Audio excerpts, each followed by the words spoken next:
So basics of അക്കൗണ്ടിങ്ങിൻ്റെ basics ആണ് നോക്കുന്നത്. Accounting എന്ന് പറഞ്ഞാൽ എന്താണ്? അക്കൗണ്ടിങ് എന്ന് പറഞ്ഞാൽ എന്താ? ഇറ്റ്സ് എ ലാംഗ്വേജ് ഓഫ് ബിസിനസ്സിൻ്റെ എന്താണ് ഒരു ലാംഗ്വേജാണ് അക്കൗണ്ടിങ്. ഓക്കെ, അതിൽ ഈ ലാംഗ്വേജിൽ കുറച്ച് സ്പെഷ്യലായിട്ടുള്ള ടേംസ് ഉണ്ട്. ആ ടേംസ് എന്തൊക്കെയെന്നാണ് നമ്മൾ ഫസ്റ്റ് നോക്കുന്നത്. ഓക്കെ, അക്കൗണ്ടിങ് എന്ന് പറഞ്ഞാൽ എന്താണ് നമ്മൾ പറഞ്ഞു? ലാംഗ്വേജ് ആണ് ഇതിൻ്റെ ബിസിനസ്സിൻ്റെ എന്താണ് ലാംഗ്വേജ് ആണെന്ത് അക്കൗണ്ടിങ് എന്ന് പറയുന്നത്. സോ ഈ ലാംഗ്വേജിൽ കുറച്ച് സ്പെഷ്യലായിട്ടുള്ള ടേംസ് ഉണ്ട്. ആ ടേംസാണ് നമ്മൾ എന്ത് ചെയ്യുന്നത് ഫസ്റ്റ് നോക്കുന്നത്. സോ നമുക്ക് ഓരോരോ ടേംസ് നമുക്ക് നോക്കിപ്പോകും. First terms is capital. What do you mean by capital? എടാ, ക്യാപിറ്റൽ എന്ന് പറഞ്ഞാൽ ഒരു ബിസിനസ് സ്റ്റാർട്ട് ചെയ്യുമ്പോൾ എന്ത് വേണം? പൈസ വേണം. പൈസ ഇല്ലാതെ ബിസിനസ് സ്റ്റാർട്ട് ചെയ്യാൻ പറ്റുമോ? ബിസിനസ് സ്റ്റാർട്ട് ചെയ്യുമ്പോൾ ഒരു എമൗണ്ട് വേണം. ആരെടുത്ത്? മുതലാളിൻ്റെ കയ്യിൽ. സോ ഒരാൾ ബിസിനസ് സ്റ്റാർട്ട് ചെയ്യുമ്പോൾ അയാൾ ഒരു പൈസ ഇൻവെസ്റ്റ് ചെയ്യില്ലേ ബിസിനസ്സിലോട്ട്, അതിനെ വിളിക്കുന്ന പേരാണ് ക്യാപിറ്റൽ എന്ന്. നമുക്ക് ഡെഫിനിഷൻ നോക്കാം. എനി എമൗണ്ട് ഓർ പ്രോപ്പർട്ടി, ഒരു എമൗണ്ടോ അല്ലെങ്കിൽ എന്തെങ്കിലും പ്രോപ്പർട്ടിയോ ബ്രിങ് എന്ന് പറഞ്ഞാൽ എന്താ? കൊണ്ടുവരിക. ബൈ ഓണർ കൊണ്ടുവന്നതിന് വിളിക്കുന്ന പേരാണ് നോൺ ആസ് ക്യാപിറ്റൽ. അതായത് മിസ്റ്റർ എ എന്ന് പറഞ്ഞ ആൾ ഒരു ബിസിനസ് സ്റ്റാർട്ട് ചെയ്യാണ്. ആ ബിസിനസ് സ്റ്റാർട്ട് ചെയ്യുമ്പോൾ അയാൾ mister A start fancy business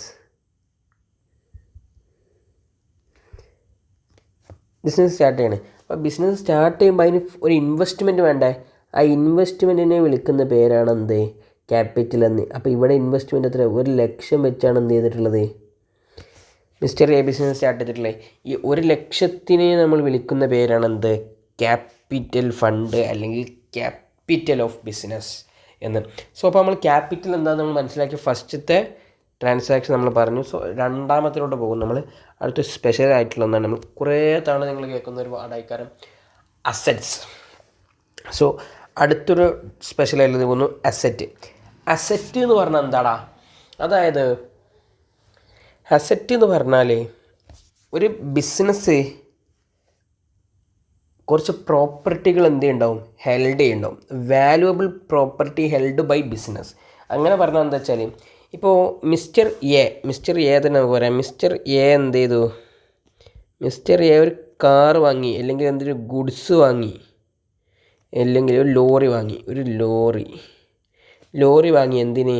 ഗുഡ്സൊക്കെ അങ്ങോട്ടും ഇങ്ങോട്ടും ട്രാൻസ്പോർട്ട് ചെയ്യാൻ. ഈ ഫാൻസി ഐറ്റംസ് ഒരു കേരളത്തിൽ നിന്ന് എന്ത് ചെയ്തു? കേരളത്തിൽ നിന്ന് ഒരു ബിസിനസ് ഉണ്ട് തമിഴ്നാട്ടിൽ. അപ്പോൾ അതിനെന്ത് വേണം? ഒരു ലോറി വേണം അദ്ദേഹത്തിന്. ഈ ലോറി എന്താണ്? അയാൾ വിൽക്കാൻ വേണ്ടി വാങ്ങുന്നതാണോ ലോറി? അല്ലല്ലോ. എന്തിനു വേണ്ടിയാണ്? ഈ ഒരു ബിസിനസ് റണ്ണ് ചെയ്യാൻ വേണ്ടി യൂസ് ചെയ്യുന്ന ഐറ്റംസിന് പറയുന്ന പേരാണെന്ത്? അസറ്റ് എന്ന്. അതിൻ്റെ എക്സാമ്പിൾസാണ് കാർ, അല്ലെങ്കിൽ ലോറി, അങ്ങനെ എന്തെങ്കിലും. അല്ലെങ്കിൽ ലാൻഡ് എന്ന് പറയുമ്പോൾ എന്താണ്? ഒരു ബിസിനസ് നടത്താൻ വേണ്ടി അയാൾക്ക് ഷോപ്പ് വേണ്ടിയില്ല. അപ്പോൾ ആ ഷോപ്പിന് വേണ്ടി ഒരു ലാൻഡ് വേണമല്ലോ. ആ ലാൻഡ് എന്താണ്? അയാളുടെ അസറ്റാണ്. അത് മെഷീനറി അസറ്റാണ്. മെഷീനറി എന്താ? മാനുഫാക്ചർ ചെയ്യാൻ അതിൻ്റെ ആവശ്യങ്ങൾക്കനുസരിച്ചുള്ള മെഷീനുകൾ വേണ്ടി വരും. ആ മെഷീൻ എന്താണ്? അയാൾ വിൽക്കാൻ വേണ്ടി വാങ്ങുന്ന മെഷീനാണോ? അല്ല. എന്തിനു വേണ്ടി വാങ്ങുന്ന മെഷീനാണ്? മാനുഫാക്ചർ ഓഫ് ഗുഡ്സ് മാനുഫാക്ചർ ചെയ്യാൻ വേണ്ടിയുള്ള മെഷീനാണ്. അതിനെന്താണ് പറയുക? അസറ്റ് എന്ന് പറയും. സോ അപ്പോൾ അസറ്റ് എന്താണെന്ന് മനസ്സിലായല്ലോ. അസറ്റ് എന്താ? വാല്യുവബിൾ പ്രോപ്പർട്ടി ഹെൽഡ് ബൈ ബിസിനസ്സിൻ്റെ കയ്യിലുള്ള പ്രോപ്പർട്ടികളെല്ലാം നമ്മൾ എന്താ വിളിക്കുക? അസറ്റ് എന്ന് വിളിക്കും. സോ അപ്പോൾ രണ്ടാമത് കഴിഞ്ഞു. സോ നമ്മൾ അടുത്ത് പോകുന്നു ലാബിലിറ്റി എന്ന് പറഞ്ഞാൽ എന്താ? ലാബിലിറ്റി പറഞ്ഞാൽ ഒബ്ലിഗേഷൻ ടുവേർഡ്സ് ഔട്ട്സൈഡേഴ്സ്. അതായത് മിസ്റ്റർ എ എന്ന് പറഞ്ഞ ആൾ തന്നെ, മിസ്റ്റർ എ എന്ത് ചെയ്തു? മിസ്റ്റർ എ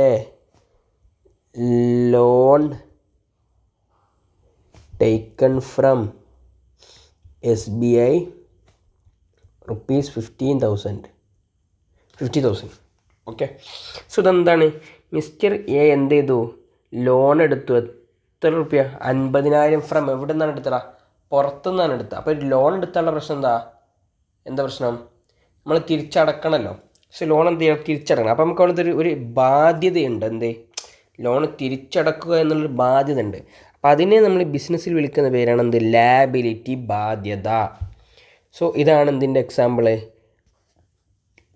ഇതിൻ്റെ എക്സാമ്പിൾ, ലാബിലിറ്റിൻ്റെ example. Obligation towards outsiders is known as liability. അതിൻ്റെ എക്സാമ്പിളാണ് ബാങ്ക് ലോൺ. ഓക്കെ, അതും ഒക്കെ അണിഞ്ഞിരിക്കും.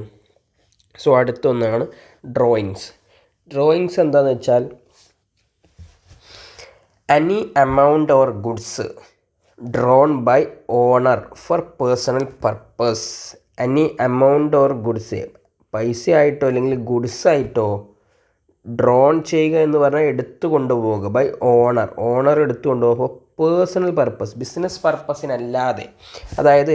അതായത് ഓണർ വന്നിട്ട് ഒരു ദിവസം വൈകുന്നേരം വന്നിട്ട് എന്ത് ചെയ്തു, ഒരു 5000 രൂപ എടുത്തിട്ട് എന്ത് ചെയ്തു, മുമ്പ് വീട്ടിലെ ആവശ്യങ്ങൾക്ക് വേണ്ടി യൂസ് ചെയ്തു. ബിസിനസ് ആവശ്യങ്ങൾക്കല്ലാതെ വീട്ടിലെ ആവശ്യങ്ങൾക്ക് വേണ്ടി യൂസ് ചെയ്തു. ബിസിനസ്സിൻ്റെ ആവശ്യങ്ങൾക്കല്ലാതെ യൂസ് ചെയ്യുന്ന, അദ്ദേഹത്തിൻ്റെ പേഴ്സണൽ പർപ്പസിന് വേണ്ടി യൂസ് ചെയ്യുന്ന ഈ ഒരു 5000 രൂപയെ നമ്മൾ എന്ത് വിളിക്കും? ഡ്രോയിങ്സ് എന്ന് വിളിക്കും. അല്ലെങ്കിൽ എന്ത് ചെയ്തു, ഷോപ്പിൽ കുറേ ഫാൻസി ഐറ്റംസ് ഒക്കെ ഉണ്ടായിരുന്നു. ആ ഐറ്റംസ് എന്ത് ചെയ്തു, അയാളെടുത്തുകൊണ്ട് അയാളുടെ മക്കൾക്ക് വേണ്ടി കൊടുത്തു. അപ്പോൾ അതിനെന്ത് വിളിക്കും? അതിന് നമ്മൾ എന്തായിട്ട് ട്രീറ്റ് ചെയ്യും? ബിസിനസ്സിൽ എന്ത് ട്രാൻസാക്ഷൻ, സ്പെഷ്യൽ ട്രാൻസാക്ഷൻ എന്തിട്ട് ചെയ്യും?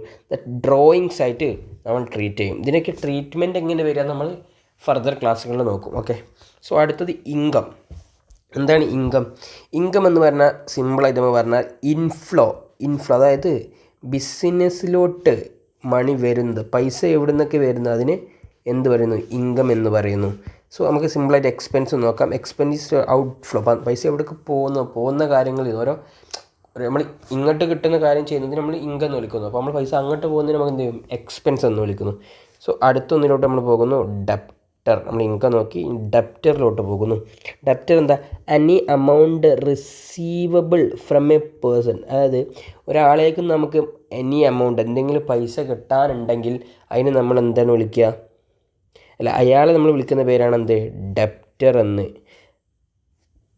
ഓക്കെ, അതായത് ഇപ്പോൾ സിമ്പിളായിട്ട് പറയുന്നത്, മിസ്റ്റർ എ എന്ത് ചെയ്തു, ഒരു 5000 റുപ്യേൻ്റെ സാധനം മിസ്റ്റർ ബിക്ക് കടത്തിന് കൊടുത്തു. മിസ്റ്റർ ബിക്ക് എന്തിന്? ക്രെഡിറ്റിന് കൊടുത്തു. കടത്തിന് കൊടുത്തു എന്ന് പറയുക, ക്രെഡിറ്റിന് കൊടുത്തു. ഈ ക്രെഡിറ്റിന് കൊടുത്തു കഴിഞ്ഞാൽ മിസ്റ്റർ ബി മിസ്റ്റർ എയുടെ ആരായി? ഡെപ്റ്ററായി. ഓക്കെ, സോ അടുത്തതിൽ നമ്മൾ പോകുന്നു ക്രെഡിറ്റർ. ക്രെഡിറ്റ് എന്ന് പറഞ്ഞാൽ നേരെ അതിൻ്റെ opposite, any amount payable to a person. അതായത് നേരത്തെ നമുക്ക് കിട്ടാനുള്ളതായിരുന്നു, നമ്മളിനി ആർക്കെങ്കിലും കൊടുക്കാനുണ്ടെങ്കിൽ അയാളെ വിളിക്കുന്ന പേരെന്താണ്? ക്രെഡിറ്റർ എന്നാണ് വിളിക്കുക. സോ അടുത്തൊരു ടേംസിലോട്ട് പോയാൽ profit is simply income excess over expense. അതായത് എക്സ്പെൻസിനെക്കാട്ടി കൂടുതലുള്ള, അതായത് നമുക്ക് ഇൻകം, ഇപ്പോൾ അതായത് ഒരു എക്സാമ്പിൾ പറയുകയാണെങ്കിൽ ഇൻകം വന്നിട്ടുള്ളത് എത്രയാണ്? ഇൻകം സോ 100 എക്സ്പെൻസ് വന്നിട്ടുള്ളത് ഒരു 85 ആണ്. സോ ഇതിന് ഡിഫറൻസ്, അത് എക്സ്പെൻസ് എക്സ്പെൻസിനേക്കാൾ കൂടുതലുള്ള ഇൻകം ഉണ്ടല്ലോ, ഇവിടെ എത്രയാണ് കൂടുതൽ? ഇവിടെ 15 കൂടുതലുണ്ട്. എന്താണ്? എക്സ്പെൻസിനേക്കാൾ കൂടുതലുള്ള ഇൻകം. ഈ 15 നമ്മൾ പറയുന്ന പ്രോഫിറ്റ്. ഓക്കെ ആണോടാ? അതായത് എക്സ്പെൻസ് ഓവർ ഇൻകം, അതായത് ഇൻകം എക്സസ് ഓവർ എക്സ്പെൻഡിച്ചർ. അതായത് ഇൻകം കൂടുതൽ എക്സ്പെൻസിനേക്കാൾ കൂടുതലുള്ളത് എന്താണ്? പ്രോഫിറ്റ് എന്ന് പറയും. സോ അടുത്തത് ലോസിലോട്ട് നമ്മൾ പോകുന്നു. ലോസ് പറഞ്ഞാൽ നേരെ ഇതിൻ്റെ ഓപ്പോസിറ്റ് ആയിട്ടുള്ള കാര്യമാണ്. നോക്കാം, ലോസിൻ്റെ കേസിലോട്ട് വന്നാൽ സോ ഇവിടെ പ്രോഫിറ്റ് പറയാം. പ്രോഫിറ്റ് പറഞ്ഞാൽ ഇത് 100, ഇത് 80. സോ 20 എന്താണ്? ഇത് പ്രോഫിറ്റ്. സോ ഇത് ലോസിൻ്റെ കേസിലോട്ട് വന്നാൽ ഇൻകം 80, പ്രോഫിറ്റ് 100. ഇപ്പോൾ ഇവിടേക്ക് വരുമ്പോൾ നമ്മൾ എന്താ പറയുക? Expense excess over. എക്സ്പെൻസ് എന്താണ്? Excess over. ഇൻകത്തിനേക്കാൾ ഓവറായിട്ടുള്ള എക്സ്പെൻസ് ഇവിടെ ഇല്ലേ? എത്രയാണ്? 20. ഈ 20 എന്ത്? ലോസായിട്ട് നമ്മൾ ട്രീറ്റ് ചെയ്യുക. സോ ഇവിടുത്തെ ഫസ്റ്റ് ഇൻകത്തിൻ്റെ പ്രോഫിറ്റിൻ്റെ കേസിൽ നമ്മൾ എന്താ പറഞ്ഞത്, income excess over, income over ആയിട്ടുള്ളത് എന്തിനേക്കാൾ എക്സ്പെൻസിനേക്കാൾ ഓവർ ആയിട്ടുള്ള ഇൻകം ഇവിടെ എത്ര 20, ഇതിന് നമ്മൾ എന്തായിട്ടുണ്ടോ പ്രോഫിറ്റായിട്ട് കാണിച്ചു. ഓക്കെ, സോ ഇതൊക്കെയാണ് എന്ത് സ്പെഷ്യലായിട്ടുള്ള ടേംസ് ആയിട്ട് നമുക്ക് പറയാനുള്ളത്. ഇത്രയും ടേംസാണ് നമുക്ക് ബേസിക്കായിട്ട് അക്കൗണ്ട്സിൽ അറിയേണ്ടത്. സോ ബാക്കി നമുക്ക് അടുത്ത ക്ലാസ്സിൽ നോക്കാം.